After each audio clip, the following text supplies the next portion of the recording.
At Sunday 7:20, we got my Saints traveling to Tampa to play the Buccaneers. Buccaneers are at 11.5 points on NBC, which I really do think is interesting, considering the Buccaneers have only one healthy safety, but I'll get to that later. Saints injury-wise, obviously, it really kind of hurts. It hurts you for a Saints fan that you won't be able to have Ryan Ramczyk or Teron Armstead in this game. Two starting offensive tackles, you're out, especially going against as good of a defensive line as Tampa has. But, on the other hand, outside of that, you could not ask for more people coming back for this game. You get Mark Ingram back. You get Cam Jordan back. You get Pete Werner back. You get all these huge, crucial players on the offensive and defensive side of the ball. You have 4 players questionable. Now, we've learned recently that Adam Troutman will be returning with this game. Is huge considering we'll have no Garrett Griffin. So, again, you'll have the 3-headed monster at tight end with Adam Troutman, Nick Vannett, which has been catching fire recently, and Juwan Johnson, which I don't understand why we're not utilizing him more. But he has a chance of being really good, guys. There's 3 players that are questionable, and I'll go through each of them and how important they are to the Saints team. Number 1, you have wide receiver Lil Jordan Humphrey.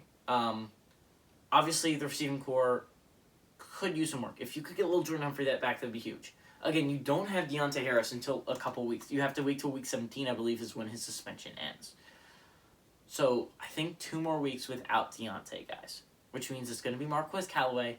I understand it's going to go on the ground. The ground game is going to be so crucial in this game. And again, Mark Ingram and Alvin Kamara, last time we played, the Bucs slashed him on the ground. They slashed him. I don't know. Saints defense has always been really good. But if you can get a little Jordan Humphrey, you could get... Right now, you only have Marquez Callaway and Tre'Quan Smith as legitimate threats. If you could add Lil Jordan Humphrey, he could be your number 3 receiver. He could be a guy that you could use, although Ty Montgomery also ties in there. Kenny Stills is not ideal. Kenny Stills is not a player I want on my football team. All he does is drop the ball. Not good. I don't want him there. I want Lil Jordan Humphrey because he has shown the ability to make plays. Lil Jordan Humphrey is a guy that needs to be involved in the offense more. Would love to see Lil Jordan Humphrey healthy for this game. The next injury question. Can Peyton Turner come back? Because that would be huge, guys. You don't understand how huge that would be for this football team. You add another threat in the pass rush. If you don't know, the Saints love it. They love that 4-man rotation. We did it last year.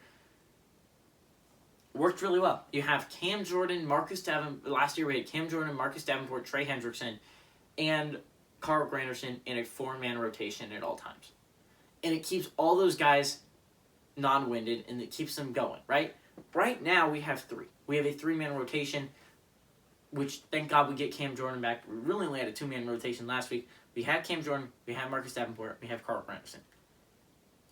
Tano Cambasio is out till next week, which hopefully we get him back next week. That would be huge. But you need Peyton Turner to be that 4th man in the lineup. You need to show him his first-round caliber talent. And then also Caden Ellis. Caden Ellis is the 3rd guy I would love to have back for this week. He's listed as questionable. Would love to see him in this game. He's not a huge player. And honestly, I don't know. I don't think we really, really need him.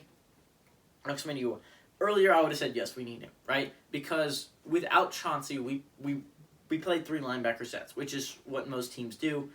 And without him, we would be playing Pete Werner. We were mostly playing Caden Ellis, though. That was our guy on that side. Without Caden Ellis, we were forced to play Pete Werner, which isn't bad. Pete Werner's a good player, but you would love to have Caden Ellis to have a rotation, right? Really, realistically, I don't see Caden Ellis seeing the field all that much, just outside of an injury, right? Demario Davis is going to be on the football field almost every single play, which means really only Quan Alexander.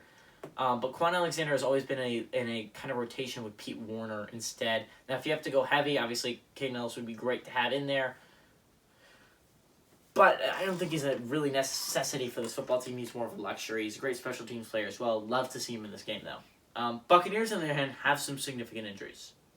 The Saints have those 2 offensive tackles, but outside of that, not all that hurt. And we've been able to get a lot of those players back. Again, obviously you don't have Jameis Winston and Mike Thomas, but you have the majority of your defense back outside of those 2 players, which I mentioned as role players.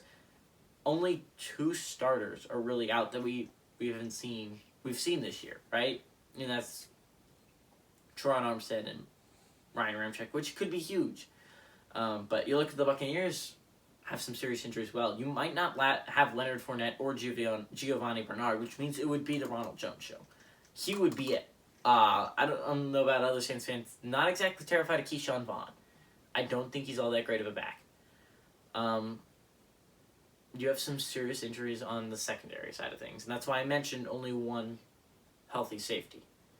Obviously, hoping if you're a Bucs fan, some of those guys can play through injury, or otherwise you're going to be starting some practice squad players, which means Taysom.